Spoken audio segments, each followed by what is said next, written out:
Evet dostlar, azdan az çoktan çok kanalıma hoş geldiniz. Bugün sizlerle daha önceki ilk videolarımızda yapmış olduğumuz videonun daha üst seviyesi olan, daha üst bir klasman olan bir tanıtım yapacağız. Bir bilgi vereceğiz. Bu yapacak olduğumuz videomuzda neler anlatacağız sizlere? Kan ve demir eksikliği olan kişiler için yapmış olduğum ikinci karışım serisini çekiyorum sizlere.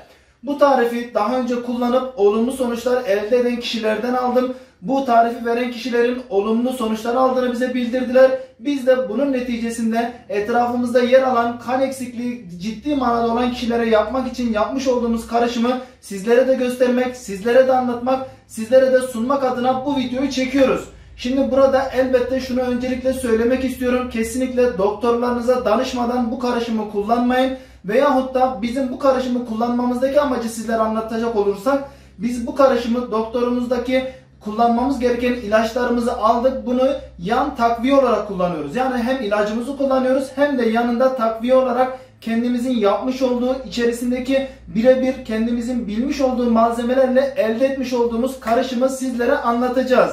Şimdi burada özellikle bayanlarda bu sorunu çok fazla yaşıyoruz. Çok ciddi manada kan eksikliği mevcut oluyor bayanlarda. Aynı zamanda da demir eksikliği oluyor. Şimdi ben sizlere bu videomda ilk olarak kan eksikliği, kan arttırıcı olarak yapacak olduğum tarifi anlatacağım. Ardından da demir eksikliği için yapmamız gereken, her gün uygulamamız gereken metodu kendi bildiğim şekilde sizlere aktarmaya, anlatmaya çalışacağım. Burada sizlere verecek olduğum tarif, bu daha önceki etrafımızdaki kişilerin kullanmış olduğu, gerçekten olumlu sonuçlar elde ettiğini söylemiş olduğu bir tariften bahsediyoruz. Şimdi sıra geldi tarifimize. Şimdi bu yapacak olduğumuz karışım için bizlere hangi maddeler lazım, hangi gıdalar lazım, hangi malzemeler lazım? İlk olarak bize lazım olan birinci ana maddemiz hurma. Burada hurmanın özelliği büyük bir önem arz ediyor. Nasıl büyük bir önem arz ediyor?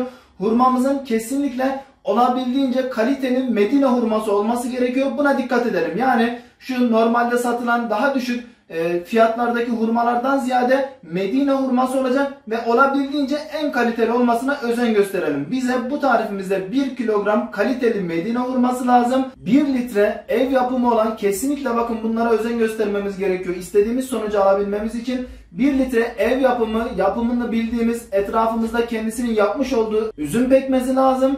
1 litre karadut pekmezi lazım. Yine burada da karadut pekmezinin olabildiğince organik olmasına, yani etrafımızda bildiğimiz yapan edenlerden almaya özen gösterelim. Çünkü biz burada sağlığımız için bir karışım elde etmeye çalışıyoruz. Ve bu karışımın içerisinde kullanmış olduğumuz malzemelerin de elbette en sağlıklı, en güzeli, en bilindik olması gerekiyor. Şimdi bu saymış olduğumuz malzemelerden ilk olarak hurmamızı çekirdeğinden çıkarma işlemine başlıyoruz. Görmüş olduğunuz gibi şurada bizim 1 kilogram kaliteli Medine hurmamız mevcut. Şurada yine bize lazım olan 1 litrelik karadut pekmezimiz mevcut. Şurada bizim kendimizin yapmış olduğu 1 litre üzüm pekmezimiz mevcut. Şimdi ilk olarak bir tane kesme tahtamızın üzerinde 1 kilogram hurmamızın çekirdeklerini çıkartma işlemine başlıyoruz. Şöyle bir tane bıçak darbesi vurduk. Ardından hurmamızın güzelce çekirdeklerini temizliyoruz. Şöyle bir tane daha gösterelim. Şu şekilde kesme işlemini gerçekleştirdik. Ardından yine hurmamızın çekirdeğini çıkarma işlemini gerçekleştirdik. Şimdi bu şekilde 1 kilogram hurmamızın tüm çekirdeklerini çıkartıyoruz. Hurmamızın çekirdeklerini bir taraftan çıkartırken de diğer bir taraftan işlerimizin hızlı ve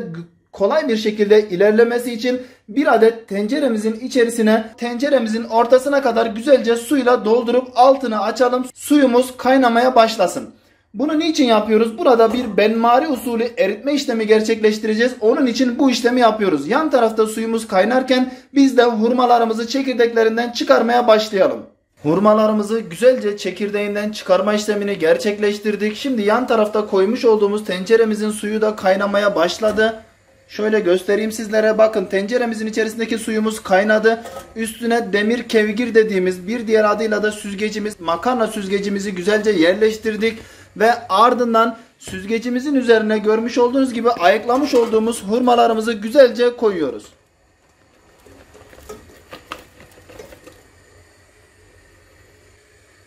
Bu şekilde koymuş olduğumuz hurmalarımız hamur gibi yumuşayıncaya kadar bu şekilde benmari usulü hurmalarımızı eritmeye devam ediyoruz. Hurmalarımızı süzgecimizin üzerine koyduktan sonra üzerini kapakla kapatmayı unutmuyoruz.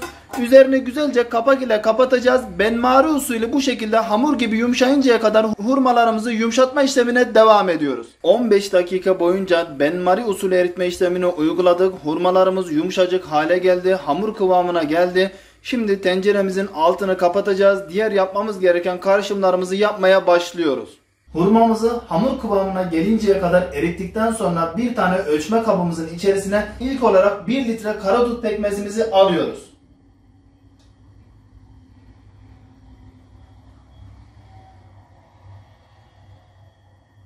Bir litre karadut pekmezimizin güzelce ölçümünü yaptıktan sonra derin bir tenceremizin içerisine alıyoruz.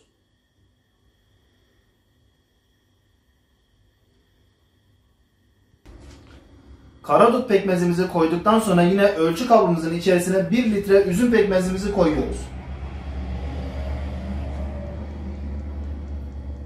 1 litre üzüm pekmezimizi de güzelce ölçtükten sonra tenceremizin içerisine ekliyoruz. Ardından hamur kıvamına gelinceye kadar eritmiş olduğumuz 1 kilogram hurmamızı güzelce tenceremizin içerisine ekliyoruz.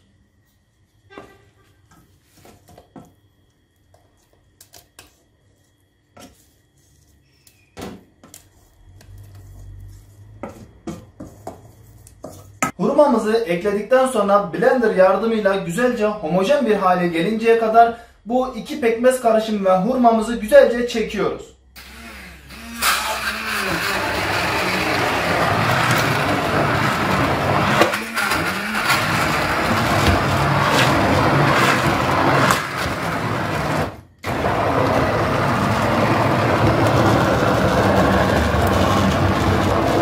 Blender yardımıyla güzelce homojen bir hale gelinceye kadar çekme işlemini gerçekleştirdik. Sizlere hem rengini gösterelim hem de kıvamını şu şekilde göstermek istiyorum. Bakın şu renkte şöyle bir kıvam elde etmiş bulunmaktayız.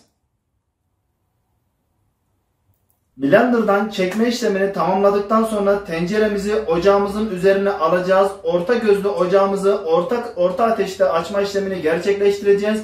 Ve ardından bir tikim kaynatma işlemi gerçekleştireceğiz. Buradaki bir tikim ne demek? Yani tenceremizin içerisindeki karışım kaynamaya başladığı anda ocağımızın altını kapatacağız. İşlemi sonlandıracağız. Şimdi tenceremizi ocağımızın üzerine alıyoruz. Tenceremizi ocağımıza koyduk. Kaynatma işlemine başladık. Kaynadığı anda ocağımızın altını kapatıyoruz. İşlemimizi sonlandırıyoruz. Görmüş olduğunuz gibi 20 dakikalık pişirme neticesinde kaynamaya başladı. Kaynamaya başladığı anda ocağımızın altını kapatıyoruz. Ve ocağımızın altını kapattık. Şimdi yapmış olduğumuz karışımımızı güzelce konservelerimizin içerisine alacağız. Konservelerimizin içerisinde soğuduktan sonra saklama işlemini inşallah dolabımızda gerçekleştireceğiz. Yapmış olduğumuz karışımlarımızı görmüş olduğunuz gibi güzelce konservelerimizin içerisine aldık. Burada soğuduktan sonra kapağını kapatacağız. Muhafaza işlemini bundan sonra dolapta devam ettireceğiz. Şimdi sıra geldi, bunları nasıl kullanmamız gerekiyor, nasıl tüketmemiz gerekiyor. Bu hazırlamış olduğumuz karışımı 3 şekilde tüketebiliriz. Birinci tüketim şeklimiz. Yemek yerken, sabah, öğle, akşam yemeklerimizi yerken yemeklerimizin tam ortasında 3 yemek kaşığı olacak şekilde tüketebiliriz. Veyahut da 3 öğünün arasında, yani sabah, öğle, akşam yemeklerinin arasında tüketebiliriz. Veyahut da eğer ki bu şekilde tüketemiyorsak bu 3 yemek kaşığı karışımımızı suyla karıştırıp bu şekilde de tüketebiliriz. Bu yapmış olduğumuz karışımı İnşallah fayda arayanlara faydası olur diye ümit ediyorum. Biz böyle bir karışım tarifini kullananlardan edindik, duyduk, tarifini almış olduk. Sizlerin kafasına yatarsa, sizlere mantıklı gelirse nasıl uygulamanız gerektiğini de bu şekilde anlattık, aktardık. Burada söylediğim gibi kesinlikle doktorlarınıza danışmadan, bunların bilgisini almadan bu tarz videolara bakarak bu karışımlara direkt almanızı kesinlikle tavsiye etmiyoruz. Şimdi geldik diğer bayanlardaki en önemli sorunlarından bir tanesi kan eksikliğiyle beraber gelen olan demir eksikliği. Demir eksikliğinde nasıl bir uygulama yapıyoruz? Nasıl bir yöntem yapıyoruz? Bir de onu gösterelim sizlere. Bu iki yöntemden hangisi kafanıza yatarsa, mantığınıza mantıklı gelirse o yöntemi uygulayabilirsiniz. Demir eksikliği karışımı için ise elimizde 3 adet malzememiz var. Bu malzemelerimiz neler? Öncelikle bir tane organik ev yapımı pekmezimiz var. çeyrek limonumuz var ve 1 su bardağı suyumuz var. Bu verecek olduğumuz demir eksikliğini takviye edecek olan karışımda ise gerçekten çok büyük faydalar sağladığını söyleyenler var. Birebir uyguladığını ve istediği olumlu neticeyi elde ettiğini söyleyenler var.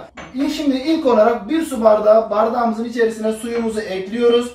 Ardından bardağımızın içerisine 1 yemek kaşığı ev yapımı üzüm pekmezimizi ekliyoruz.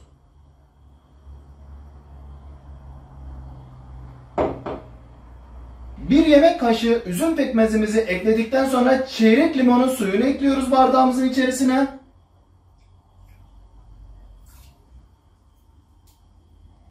Limonumuzun suyunu ekledikten sonra güzelce bardağımızın içerisindeki karışımımızı karıştırıyoruz. Bu yapmış olduğumuz karışım pekmezdeki demir emilimini 10 kata kadar yükseltmekte ve bu sayede gerçekten demirimizi yükseltici bir etki etmektedir. Şimdi bu yapmış olduğumuz karışımı ne zaman içeceğiz? Bu karışımımızı kesinlikle aç karnına olduğumuz zamanlarda içeceğiz. Aç karnına bu karışımımızı tükettikten sonra demir emilimini engelleyen gıdalar var. Bunlar neler? Çay ve süt gibi daha diğer gıdalar var. Bunları araştırabilirsiniz. Bu gıdaları kesinlikle bu maddemizi, bu karışımımızı kullandıktan sonra onları kullanmamaya özen göstereceğiz. Şimdi gelin hep birlikte karışımımızı içelim.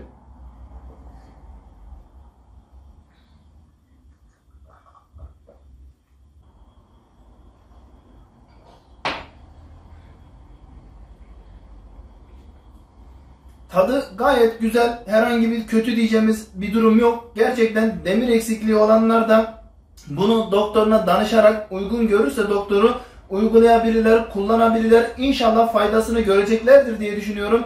Evet dostlar, kendimizin uygulamış olduğu, kendimizin aile yakınlarımıza, aile efradımıza, kan eksikliği bulunanlara, demir eksikliği bulunanlara, yakınlarımıza yapmış olduğumuz karışımları sizlerle de paylaştık. Umarım faydalı bir video olmuştur. Kanala abone olmayı ve videolarımızı beğenmeyi kesinlikle unutmayalım.